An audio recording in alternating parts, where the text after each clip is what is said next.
The knurling is all that matters. Standard knurling. It's like it's just lasts longer. Like the reviews are fantastic. You don't use gloves, do you? You're not into that? I don't use gloves or chalk or anything. I used gloves when I was a teenager, but now gloves are like, I mean, you might as well have 2 earrings. Like there couldn't be anything gayer than gloves. I want the gloves. I don't like wearing gloves, even when it's cold out. I don't like wearing gloves. I want the gloves, and I also want, if I'm doing squats, I want that squishy thing that goes on the bar on the back of my shoulder so it doesn't hurt. Yeah. I use 2 fucking sets of gloves. There's nothing gay about that. I need these hands, motherfucker. This is my livelihood. I like my hands to be soft like a lady, so that when I I can just imagine like I've shaken. They often like go back to their girlfriends and they go, "What'd you like most about him?" And they go, "He had the softest hands." I don't know if you're joking or not. I don't think any woman's ever went. I don't know if a woman's ever went back to their girlfriend. I'm joking, because they obviously don't want baby soft hands on a man. Yes, they want fucking do. When they're getting finger blasted. When he fingered me, it was like being fingered by a hot dog covered in sandpaper. Oh, I loved it. He has his hands like a baby. He hollowed me out like a log. Come on. It was like fucking a cat because of his barbed dick.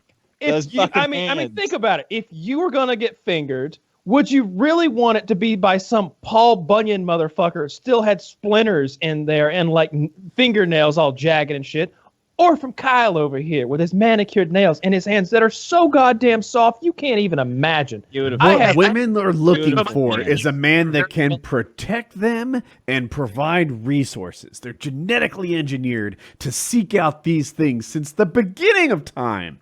And is a lesbian in bed. Your baby soft fingers imply neither resource gatherer nor protector.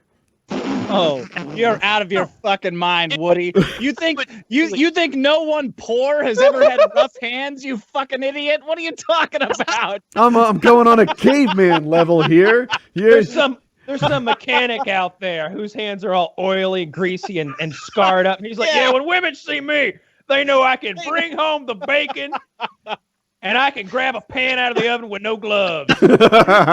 That's hot. Women only want to fuck themselves, and they have very soft hands. They want your money, but they don't want to fuck you. He slapped me, and I have swayed me immediately on this, because now I'm imagining shaking hands with Bill Gates or Warren Buffett, and those would be the softest hands ever.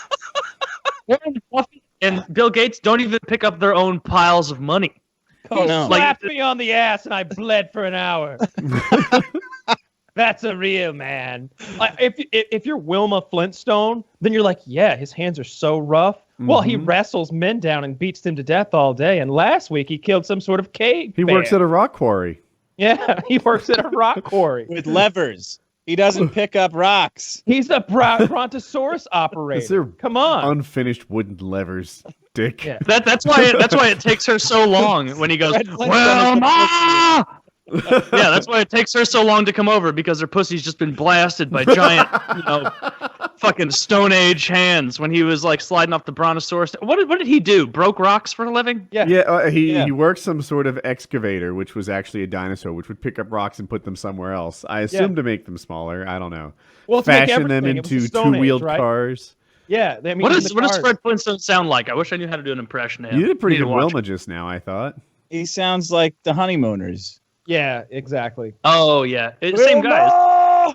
Bang, zoom, Alice. Did you guys see the Flintstones movie? Bang, zoom, Alice. Yeah. With they had the Goodman, right? Yeah, they had the greatest ending. Like, the ending of that stupid Flintstones movie has stuck with me ever since I saw it. I was a kid when I saw it.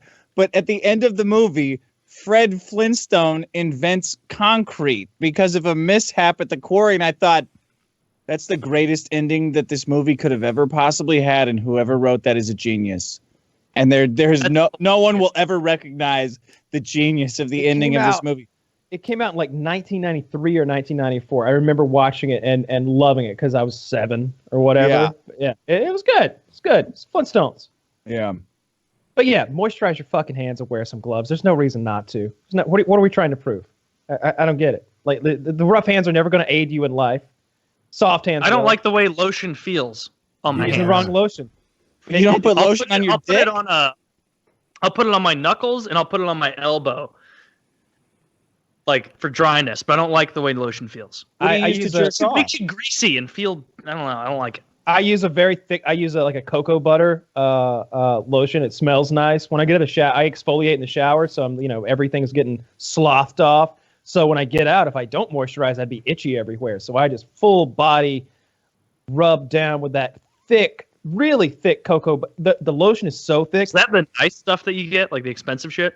Yeah, I mean, not crazy expensive. The stuff I put on my face is really expensive. It's the Jack Black moisturizing SPF 15. It comes in a blue bottle with it's not Jack Black the actor. It's, I don't know, Jack Black the face lotion man or something like that. I wouldn't buy a lotion from Jack Black the actor. Yeah, exactly. But that's the face lotion I use. But the body lotion is, I don't know, Aveeno or something like that. But it's so thick that when you pump the bottle, the pump takes a really long time to come back up. As it's spring loaded, but it's like when you're trying to eat a milkshake when you first get it, and it's too thick. You're like you can't get anything out of the goddamn straw. That's how thick this lotion is. Like it's legit, and I put it everywhere. I'm soft as a baby, and I've had ass soft as a baby's ass. Are you tight? I put it on my ass. I put it on my ass. Kyle, have you ever stopped your skincare routine for like 3 weeks or so and been able to tell like a big difference? Or are you so consistent with it you just never have? It's part of my routine. I doubt there'd be some like big difference. I'd be itchy because like my skin would be dry or whatever. But like, I don't think there'd be a big difference. The sun might burn me because I wouldn't have my like dependent now. Like your skin probably doesn't moisturize enough on its own. You're like someone who takes anabolic steroids and their testicles get all fucked and then they come off it. Kyle doesn't produce his own sweat and oil anymore. He has to apply it externally. Maybe. Yeah. I don't. I've I don't heard think that that's can happen with chapstick. That people can get like chapstick addicted and their lips don't work. True. Oh, I mean, if I heard it, I'm sure it's true. Who would lie? No, you said I believe you. And if you're ever in a situation where chapstick is unavailable, you just die. Your lips rot right off. No, I could believe that. I feel like I've experienced that, like in the winter. Like I'm using chapstick daily right now because it's the winter and like your lips dry out in the cold, dry air or whatever. I break out the chapstick. I carry chapstick. The only lip shit that I use ever is a Breva if I get a cold sore. Yeah, from your herpes. And that's the only thing that gets rid of cold sores. Yeah, from your herpes. From my herpes. Man, I got them so bad as a kid. Like once a year, I'd get just a brutal one right on my lip. How old as a kid? Like 5, I don't know. Oh, that sucks. How did you get it? Most people have like the cold sore simplex when they're born. Really? And I've never heard of that. Yeah. Most people have the cold, like the kind of herpes. It's not with cold the sores, STD herpes. It's the other one. Yeah, there's herpes 1 and there's herpes 2. And I don't know if they're both sex ones. I was about to say you're not exactly accurate with what you're saying. I'm a bit of a herpes expert. I have herpes 1. I got it from sharing a drink when I was a kid or whatever. He got it that way. Yeah, originally I got it that way. My sharing dad a drink with a guy you fucked. With my father. So no. He's always had them. So I got it from him. Shared a soda with him. Got him for life now. I have, and I've told the story many times, but I have gone down on a girl, not with like the full blown cold sore, which would be gross, and I would never do that. And I think any intelligent girl wouldn't allow me to do that. But it was healed, and I mean 99.9% healed. It was gone. I couldn't see it anymore. But apparently it was transmutable still at that point. And so I gave her pussy herpes of some kind. I believe. I've talked about this before. I believe from my research, it's still type 1. It's just in her vagina. And so like, it happens immediately, basically. It wasn't like, okay, now you have type 1 herpes, and maybe a year from now you have an outbreak. It was like, oh shit, 5 days from now, it's game over, bro. And she had like herpes all over her pussy. And she's like sitting on frozen peas in excruciating pain. She's like, what have you done to me? And I'm like, it was the cold sore. I didn't know it worked like that from the mouth to the pussy. I didn't know. How old were you? 25, 26, something like that. And so she was very understanding. She understood that I didn't know, and she didn't even know at the time, and it was gone after maybe a week, 10 days, and she never had that outbreak ever again. Because and I don't. And know. Now you still heard of that never in keep in health touch. class, that can happen. But now I know, like 100%, that and I if I'm seeing a lady and I have a cold sore and she's like, you want to hang out tomorrow night? I'm like, no, I have a cold sore. There will be no kissing and there will be no oral. If you are okay with those guidelines, then yes, you can come over. But just know, there's going to be nothing. My mouth is doing nothing during this. It's safer to just never do oral on a woman again. Like, they should understand medically that you can't. Medically, you can't. They have to do it. In my experience, and like I've certainly read that somehow there's a small chance that at any point you could give it to someone through the oral. I lean toward not believing that through my own personal experience. The only time that it seems like it's transmittable is during an outbreak. Like I know that a day and a half before I'm going to have an outbreak, there's a tingle that's very specific. And you're totally right.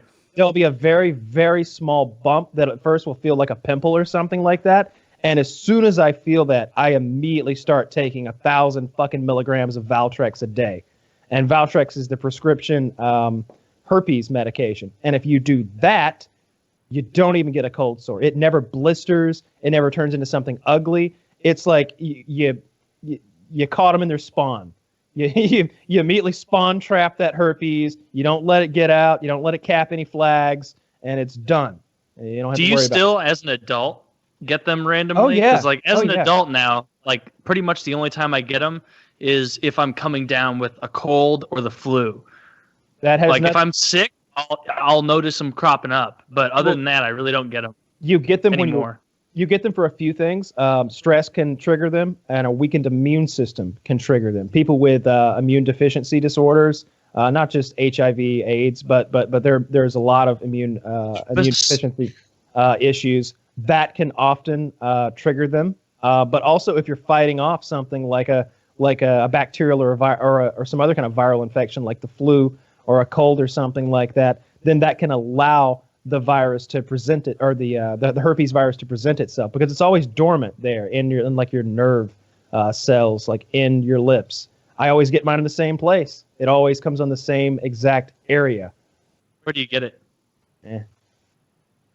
Oh, that left corner of the mouth. The corner of the mouth Not ones the are the corner. grossest. Not Because you the have corner, open like- your mouth and it cracks.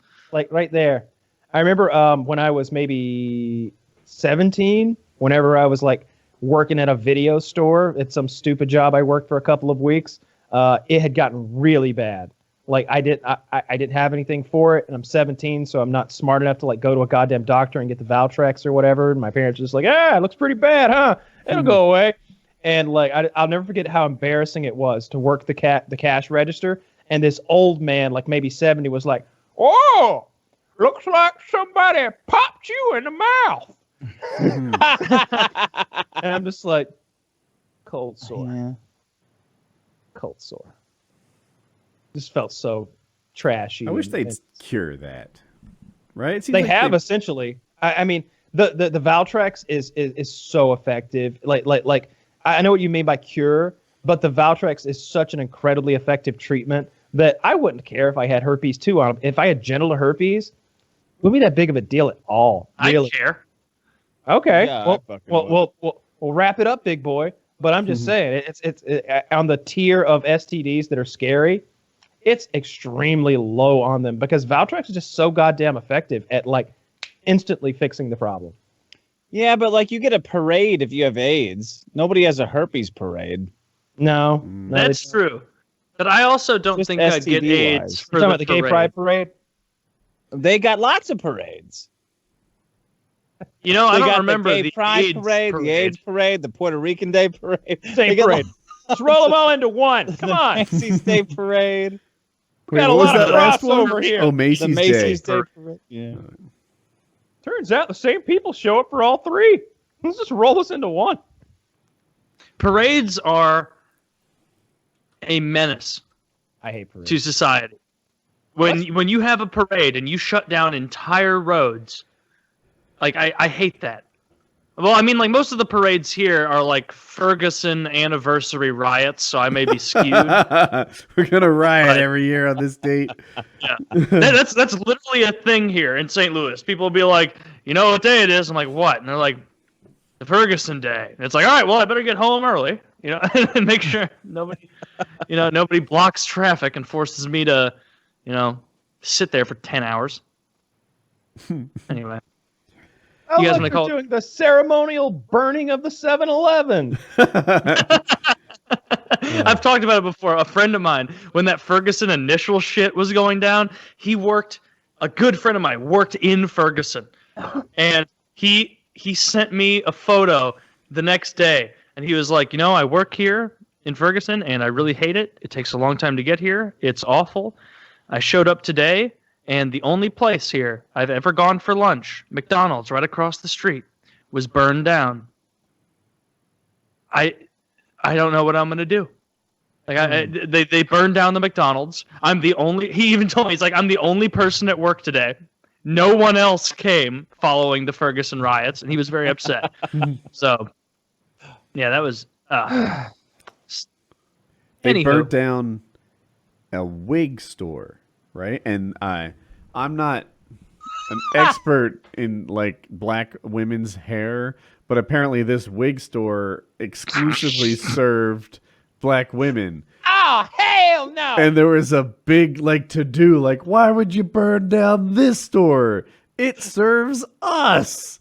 You know what? They burnt down the wig store and the Popeye. Jesus fucking. God damn! I'm gonna run DeAndre down with my sedan. I don't remember the wig store thing. That's pretty funny. All right, Dick. Would you anything you'd like to tell our fans about what you got cooking? No, I think I got it all out there. I'm gonna go obsessively hope I don't have herpes all night. Yeah, right, dude. I don't have herpes. Now I'm stressed about that. I've never been Me tested either. for herpes, but my wife was tested for herpes just like a month or two ago for some sort of physical. So she doesn't have it. I don't have it, right? That has to be the case. If you've never seen a cold sore, the odds are very, very good that you don't have it. And if you don't get cold sores, then who fucking cares if you've got it? It might as well just be like. I might as well just be saying you've got pizzazz. No, but it's like saying, hey, there's a gun to your head. Who cares if they never shot? We've got pizzazz. Positive. I don't want the gun to my head. It's just like Dick. He's like, I have to pray I don't have it. I don't want to know that this is a thing. You guys are describing a tingle. I've had a pimple near my lip before, and now I'm like, oh my God, what could that have been? I don't want to have a tingling anyway. Unless the pimple gets bigger for 3 or 4 days and then becomes a bloody scab that hurts like hell. It just does normal pimple things. You don't have it. Yeah, you don't. I'm pretty sure you're good, Woody. Yeah. Well, all right. PKA episode 416. Herpes talk. Oh, were there any outros? Yes. Well, look, I'm glad to talk to you guys again. Hang on.